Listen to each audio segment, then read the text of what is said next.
മുറപ്പെണ്ണ് രചനാ സംഭാഷണം മൈഥിലി മിത്ര ഭാഗം 32. അന്നു രാത്രി തറവാട്ടിലെ വീട്ടിൽ സ്ത്രീജനങ്ങൾ എല്ലാവരും ഒത്തൊരുമിച്ച് കൂടിയിരുന്നു. മൈലാഞ്ചി ഇടുകയായിരുന്നു. അനിരുദ്ധിൻ്റെ കല്യാണ നിശ്ചയത്തിൻ്റെ മുന്നോടിയായിട്ടുള്ള ഒരു ചെറിയ ഒരുക്കം. പിറ്റേ ദിവസം രാവിലെ 10-നും 10:30 ഇടയിലാണ് നിശ്ചയത്തിൻ്റെ മുഹൂർത്തം. മേലേടത്തെ 3 വീടുകൾക്ക് മുൻപിലുള്ള ആ വലിയ മുറ്റത്തായി അതിവിശാലമായ അലങ്കരിച്ച പന്തൽ കെട്ടിയിട്ടുണ്ടായിരുന്നു. ദേവകിയും ഗിരിജയും മായയും സാവിത്രിയും വലിയ രീതിയിൽ മൈലാഞ്ചി ഇട്ടില്ലെങ്കിലും അച്ചുവിൻ്റെ ഭാര്യ ഭവ്യയും വിവേകിൻ്റെ ഭാര്യ ചിപ്പിയും പിന്നെ ചുമ്മുവും വീട്ടിൽ വരുത്തിച്ച ഡിസൈനറെ കൊണ്ട് 2 കൈനിറയും മനോഹരമായി മെഹന്തി ഇടിപ്പിച്ചിരുന്നു. എല്ലാം കഴിഞ്ഞ് കൈ ഉണങ്ങുവാനായി സൊറ പറഞ്ഞുകൊണ്ട് എല്ലാവരും കൂടി ഉമ്മറത്ത് വട്ടം കൂടി. മാധവൊഴിച്ച് ബാക്കിയുള്ള കൊച്ചുമക്കൾ എല്ലാവരും അവിടെ കൂടിയിരുന്നു എന്ന് വേണം പറയാൻ.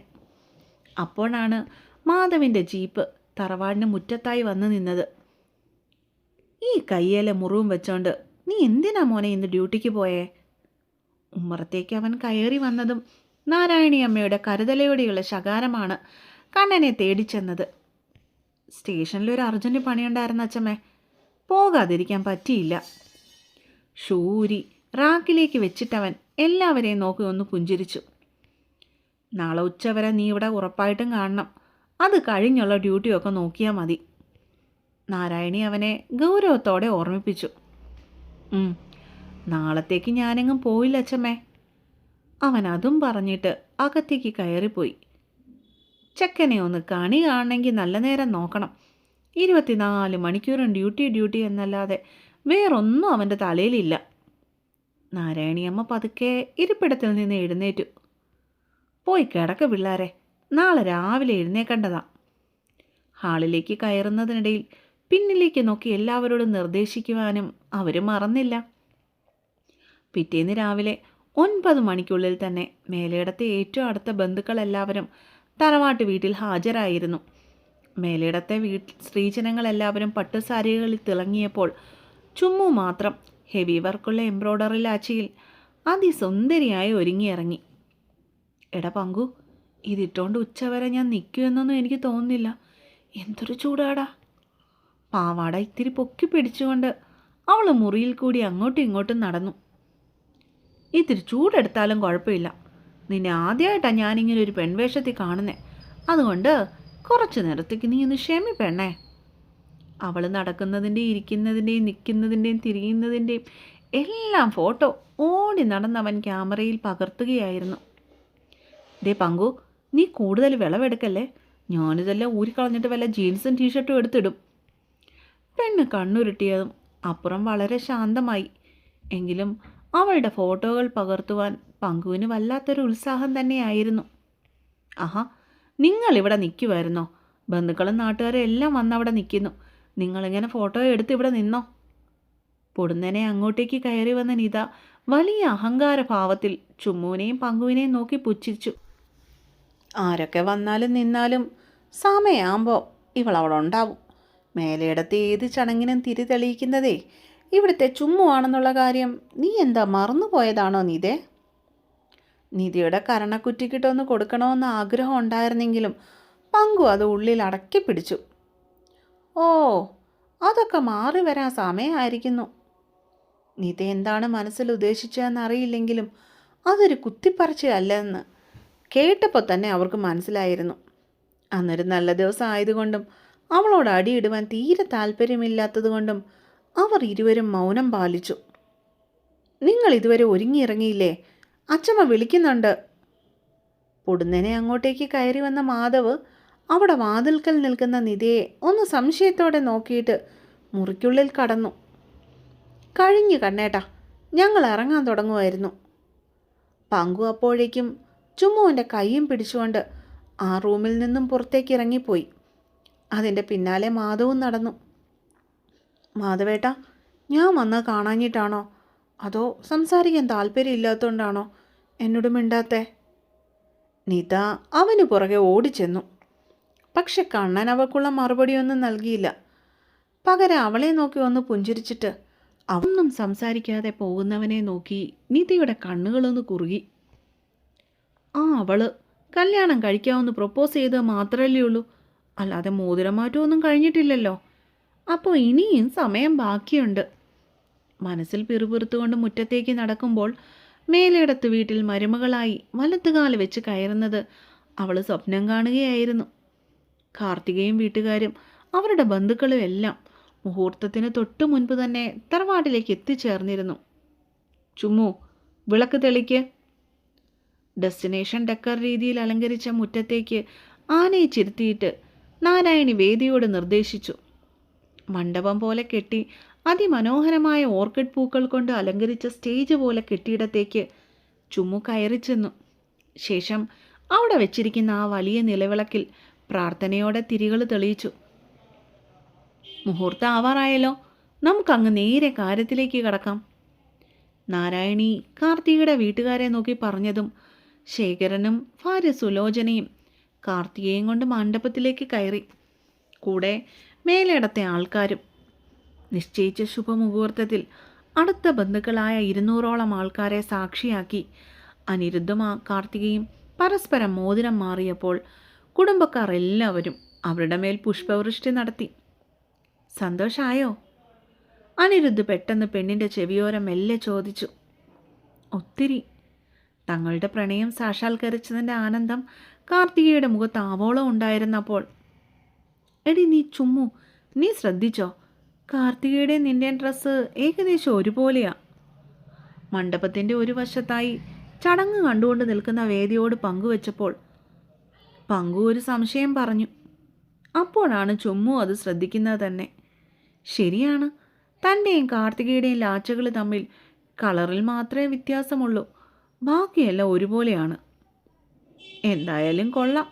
ഇതിപ്പോൾ നിന്റെ നിശ്ചയമാണോ അതോ അവളുടെ നിശ്ചയമാണോ എന്നാ എൻ്റെ സംശയം. ചെക്കൻ വീണ്ടും എന്തൊക്കെയോ പിറുപിറുത്തുകൊണ്ടിരുന്നു. എടാ, നിന്റെ വായൊന്ന് കുറച്ചു നേരത്തേക്കൊന്ന് മൂടി വെക്കാവോ? പെണ്ണ് കണ്ണുരുട്ടിയപ്പോൾ മറുപടിയായി പങ്കു ഇളിച്ചു കാട്ടി. എൻ്റെ കൊച്ചുമോൻ മേലേടത്ത് അനിരുദ്ധിൻ്റെയും വാര്യന്തടത്തിൽ രാജശേഖരൻ്റെയും സുലോചനയുടെയും മകൾ കാർത്തികയുടെയും വിവാഹം അടുത്ത മാസം 10-ാം തീയതി നടത്തപ്പെടും. അതിനു മുൻപായി നിങ്ങളോടൊരു കാര്യം കൂടി പങ്കുവയ്ക്കാൻ ഞാൻ ആഗ്രഹിക്കുന്നു.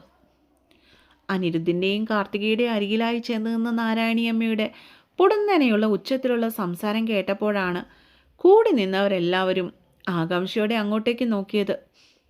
ഇതിപ്പോൾ എന്തു പറയാനാ അച്ചമ്മയും ഐക്യം പിടിച്ചോണ്ട് നിൽക്കുന്നേ? പങ്കുവിൻ്റെ സംശയം വീണ്ടും അവൻ അറിയാതെ പുറത്തേക്ക് വന്നു. അടുത്തു നിന്ന കണ്ണൻ അനിയൻ്റെ പെറുപെറുക്കൽ കേട്ടതും നിർത്തുവാൻ എന്നവണ്ണം കണ്ണുരുട്ടി കാണിച്ചു. ഞങ്ങളുടെ മേലിടത്തെ ആകെയുള്ള പെൺതരിയായ വേദ നാരായണിയുടെ കല്യാണം കുടുംബക്കാർ തമ്മിൽ തീരുമാനിച്ച കാര്യം നിങ്ങളെ അറിയിക്കുകയാണ്. കല്യാണം ഉടനെ ഒന്നും ഉണ്ടാവില്ല. എന്നാലും എൻ്റെ ഒരു ആഗ്രഹത്തിൻ്റെ പേരിൽ ഇനി ഒരു ചടങ്ങ് കൂടി ഈ വേദിയിൽ നടക്കാൻ പോവുകയാണ്.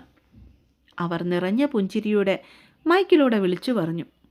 മേലിടത്തെ മക്കളൊഴികെ മറ്റാർക്കും അവർ പറയുന്ന കാര്യങ്ങൾ മനസ്സിലായിരുന്നില്ല. പക്ഷേ എന്തോ പണി വരുന്ന രീതിയിൽ ചുമ്മു മാത്രം കണ്ണുകൾ മിഴിച്ച് അവരെ തന്നെ നോക്കി നിന്നു.